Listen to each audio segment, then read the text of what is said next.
Perhatian, PDKT online akan dimulai beberapa saat lagi. Mari siapkan hati kita untuk memuji dan menyembah Tuhan. Shalom Sobat DC Ministry dimanapun berada. Puji syukur kepada Tuhan buat kasih setianya yang selalu melimpah bagi kita. Firman Tuhan dalam Yohanes 15 ayat 7 berkata, "Jikalau kamu tinggal di dalam aku dan firman-Ku tinggal di dalam kamu, mintalah apa saja yang kamu kehendaki dan kamu akan menerimanya." Sebab itu bagi semua kita yang rindu untuk menerima berkat dari Tuhan, mari saya ajak kita semua untuk menyembah Tuhan dengan lagu Dia Hanya Sejauh Doa.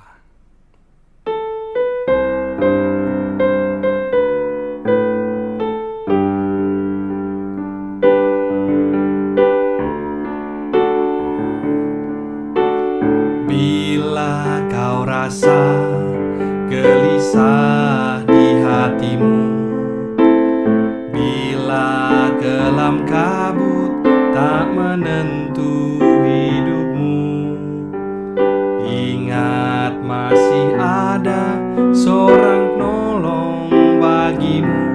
Yesus tak pernah jauh darimu. Bila cobaan menggodai hatimu, sengsara menimpa keadaanmu, ingat Yesus takkan pernah jauh darimu. Dia selalu pedulikan kamu. Berseru memanggil namanya,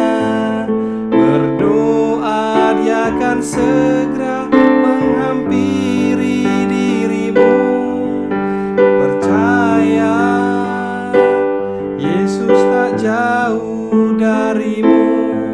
Dia hanya sejauh doa. Berseru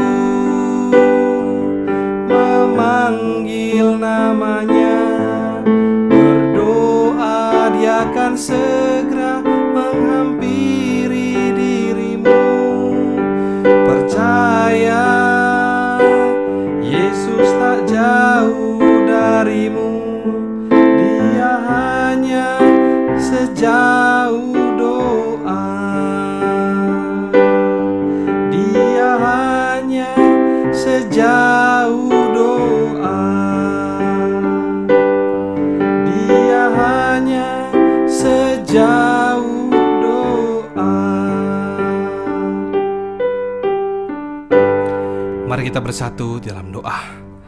Bapa yang kami sembah, dalam nama Tuhan Yesus Kristus, tidak henti-hentinya kami mengucap syukur atas kebaikan dan kasih setiamu yang melimpah bagi kami pribadi lepas pribadi. Sekalipun pada hari ini ada di antara kami yang sedang merasa gelisah ataupun berada di dalam lembah kekelaman, namun hati kami tetap percaya ketika kami berseru memanggil namamu, Yesus selalu ada untuk menolong kami. Kami mau letakkan segala kekhawatiran kami dalam tangan Tuhan, dan sebentar kami akan persiapkan hati kami untuk mendengar firman-Mu. Sembunyikan hamba di balik salib-Mu ya Tuhan. Dalam nama Tuhan Yesus, mari sama-sama kita yang percaya dan berdoa katakan, Amin. Sobat DC Ministry yang terkasih dalam Tuhan Yesus, hari ini saya tergerak untuk membagikan sharing seputar tentang doa. Judul sharing kita hari ini adalah seperti apakah doa yang dikabulkan oleh Tuhan? Dalam video minggu lalu kita sudah mendengar sedikitnya ada 3 langkah awal memulai hidup yang berkenan kepada Tuhan. Dan salah satu dari ketiga langkah tersebut adalah membangun kehidupan doa secara teratur. Sebelum kita lanjut lebih jauh, saya mau mengajak kita terlebih dahulu untuk melihat fenomena yang ada di sekitar kita belakangan ini, di mana saya mendapati ternyata banyak orang yang tidak lagi berdoa maupun tidak mau berdoa. Alasannya ya bisa macam-macam. Ada yang beralasan karena minder, nggak bisa berdoa dengan kata-kata yang indah, dan ada juga yang keburu apatis duluan. Mereka berkata, buat apa berdoa? Emang doa bisa selesaikan masalahku? Itu si Anu rajin banget dia berdoa, tapi buktinya sampai sekarang udah lewat berapa tahun, nggak juga dijawab-jawab Tuhan doa-doanya. Mungkin saja ada 1001 alasan bagi mereka-mereka yang tidak lagi mau berdoa. Namun bagi saya pribadi dan kita semua anak Tuhan yang mendengar sharing hari ini, pasti lebih memilih mencari-cari alasan bagaimana agar kita bisa selalu berdoa. Amin. Saudara-saudariku yang dikasihi Tuhan dengan baik, tidak ada satupun dari kita yang tahu akan hari esok. Mungkin saja hari ini Anda sehat dan merasa tidak butuh Tuhan, sebab semua sedang dalam kondisi yang baik, aman, dan terkendali. Lalu bagaimana dengan hari esok? Sejam kemudian, bahkan semenit kemudian sejak Anda berkata demikian. Bagaimana pula dengan orang-orang yang Anda kasihi? Apakah mereka juga berada dalam kondisi yang baik, seperti yang Anda rasakan saat ini? Tentu saja tidak ada seorang pun dari kita yang tahu akan segala sesuatu, bukan? Yakobus 4 ayat 14 kembali mengingatkan kita, sedang kamu tidak tahu apa yang akan terjadi esok, apakah arti hidupmu? Hidupmu itu sama seperti uap yang sebentar saja kelihatan, lalu lenyap. Itulah mengapa semua kita perlu untuk berdoa. Kita mungkin pernah mendengar doa adalah nafas hidup orang percaya. Jika kita tidak bernafas, maka kita akan mati. Demikian juga apabila kita tidak berdoa, maka kerohanian kita pun akan mati. Kembali ke judul seri kita, seperti apakah doa yang dikabulkan oleh Tuhan? Poin pertama, doa yang dikabulkan Tuhan itu adalah doa yang dipanjatkan tanpa rasa bimbang. Saya berkata begini bukan untuk mengatakan bahwa orang yang belum dikabulkan doanya itu sudah pasti karena mereka bimbang ataupun ragu ya teman-teman. Nggak tentu loh, sebab jawaban doa itu adalah kasih karunia Tuhan. Tapi setidaknya dari poin pertama ini kita perlu untuk melakukan bagian kita terlebih dahulu. Mari kita ingat kembali perkataan Yesus dalam Markus 11 ayat 23. Aku berkata kepadamu, sesungguhnya barang siapa berkata kepada gunung ini, beranjaklah dan tercampaklah ke dalam laut, asal tidak bimbang hatinya tetapi percaya bahwa apa yang dikatakannya itu akan terjadi, maka hal itu akan terjadi baginya. Problem yang sering terjadi adalah tanpa kita sadar, setelah selesai berdoa dan berkata amin, kita bimbang atas doa-doa yang kita panjatkan. Sebagian dari kita percaya bahwa Tuhan itu sanggup menolong, tetapi ragu apakah Dia mau mengabulkan doa-doa kita. Ataupun sebaliknya, hal yang demikian bisa saja terjadi karena kurangnya kedekatan kita kepada Tuhan, alias datang kepada Tuhan saat kita butuh saja. Atau bisa juga karena rasa bersalah kita kepada Tuhan atas segala dosa yang telah kita perbuat selama ini, sehingga hati kita merasa tertuduh, lalu ragu apakah Tuhan mau mendengar doa-doa kita. Apabila ada di antara kita yang merasa demikian, saya punya kabar gembira bagi kita semua. Ingatkah kita akan kisah seorang ayah yang anaknya kerasukan dalam Markus 9? Di dalam cerita tersebut, pada ayat yang ke-24 dikatakan demikian, segera ayah anak itu berteriak, "Aku percaya, tolonglah aku yang tidak percaya ini." Saat mendengar pernyataan ayah dalam cerita tersebut, tentu sejenak kita merasa bingung. Sebenarnya ayah anak itu percaya nggak sih sama Tuhan? Nah, ternyata cerita sebenarnya ayah dari anak tersebut juga sama seperti kebanyakan kita. Dia sebenarnya beriman, namun secara kasat mata, dia memiliki keraguan. Dan pada akhir cerita, Tuhan tetap menyembuhkan anaknya yang kerasukan tersebut. Pelajaran penting buat kita dari kisah tadi adalah justru saat kita merasa ragu, kita harus tetap berdoa. Bawalah semua keraguan itu kepada Tuhan, biar nanti Tuhan yang memprosesnya sampai menghasilkan iman yang teguh. Sementara itu, di sisi kita, haruslah secara konsisten untuk menjaga hidup benar dan menyingkirkan segala dosa yang telah sempat merintangi hubungan kita dengan Tuhan. Poin berikutnya atau poin kedua, doa yang dikabulkan Tuhan adalah doa yang dipanjatkan dengan motivasi yang benar, tulus, dan tidak bertele-tele. Firman Tuhan dalam Matius 6 ayat 5-7 berkata, "Dan apabila kamu berdoa, janganlah berdoa seperti orang munafik. Mereka suka mengucapkan doanya dengan berdiri-diri dalam rumah-rumah ibadat dan pada tikungan-tikungan jalan raya supaya mereka dilihat orang. Aku berkata kepadamu, sesungguhnya mereka sudah mendapat upahnya." Ayat yang ke-6, "Tetapi jika engkau berdoa, masuklah ke dalam kamarmu, Tutuplah pintu dan berdoalah kepada Bapamu yang ada di tempat tersembunyi. Maka Bapamu yang melihat yang tersembunyi akan membalasnya kepadamu. Ayat yang ketujuh, lagi pula dalam doamu itu janganlah kamu bertele-tele seperti kebiasaan orang yang tidak mengenal Allah. Mereka menyangka bahwa karena banyaknya kata-katanya, doanya akan dikabulkan. Nah, apa yang barusan kita baca tadi tentu bisa menjadi obat penawar bagi hati setiap orang yang merasa minder karena tidak bisa berdoa dengan kata-kata yang indah.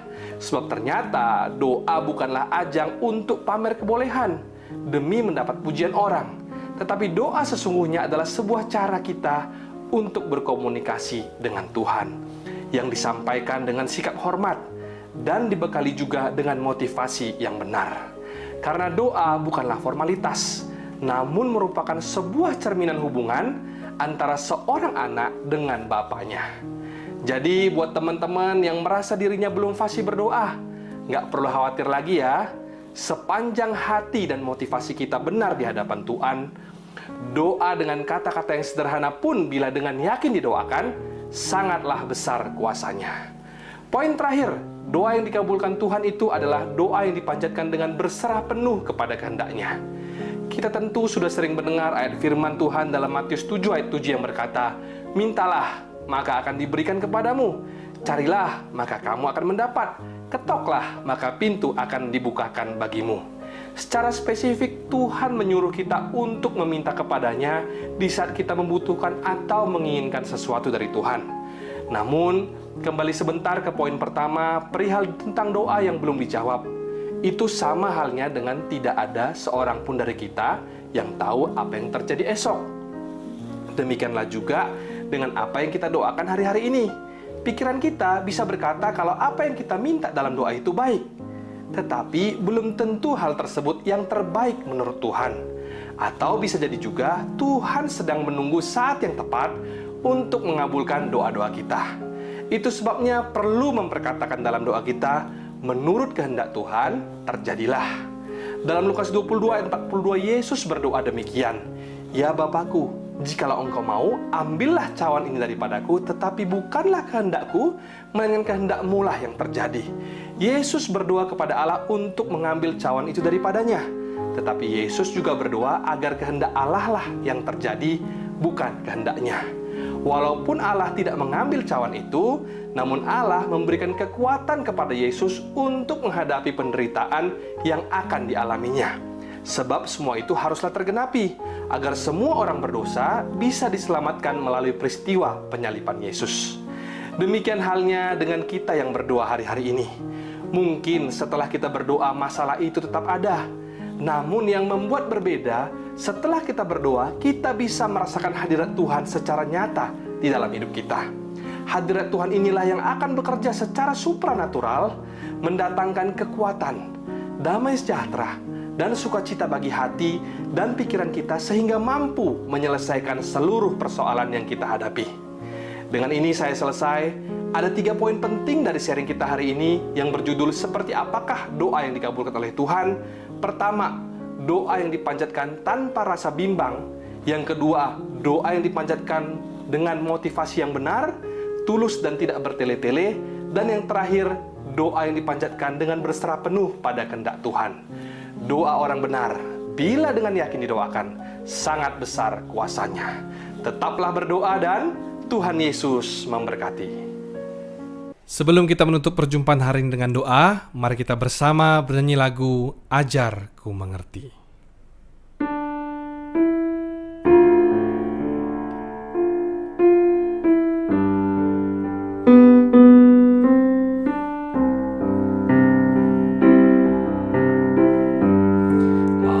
Ajar ku mengerti segala rencanamu,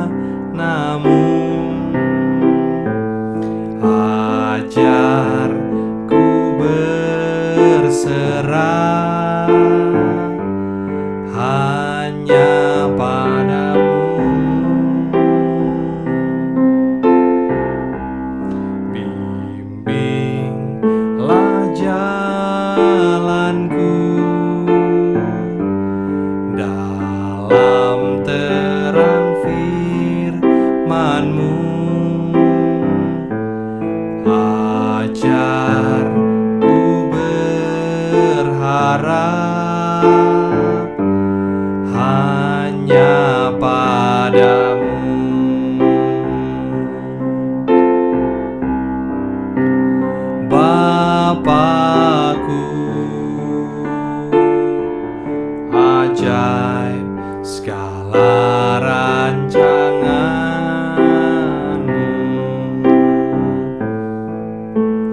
Tuhanku, heran perbuatan-Mu. Engkau sanggup mengadakan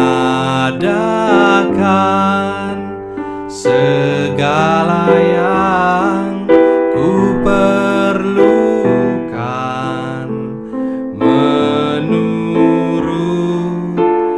kehendak-Mu, terjadilah.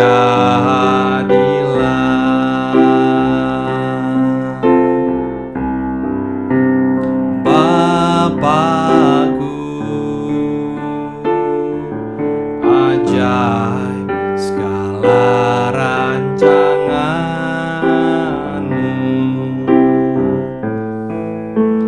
Tuhanku,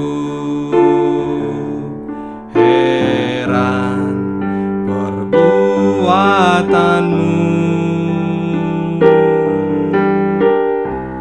Engkau sanggup mengadakan segala yang ku perlukan menurut kehendak-Mu, terjadilah.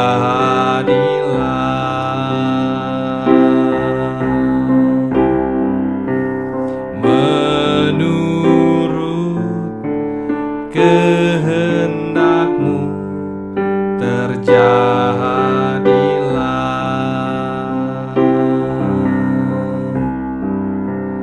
Menurut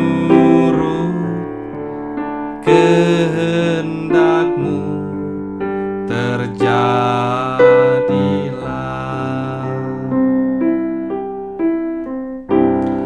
Mari kita bersatu di dalam doa.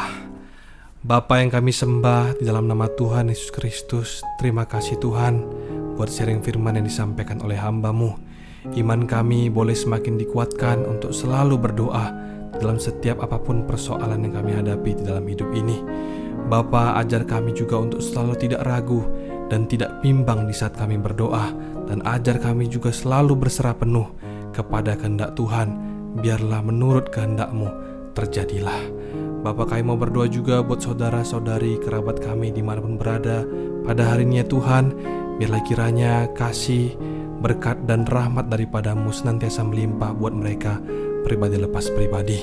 Terima kasih Tuhan Yesus. Mari sama-sama kita buka hati dan angkat tangan untuk menerima berkat dari Tuhan.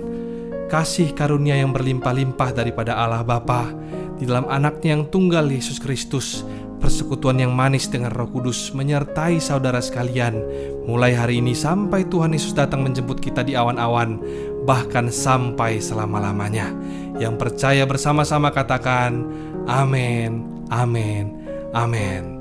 Shalom dan Tuhan Yesus memberkati.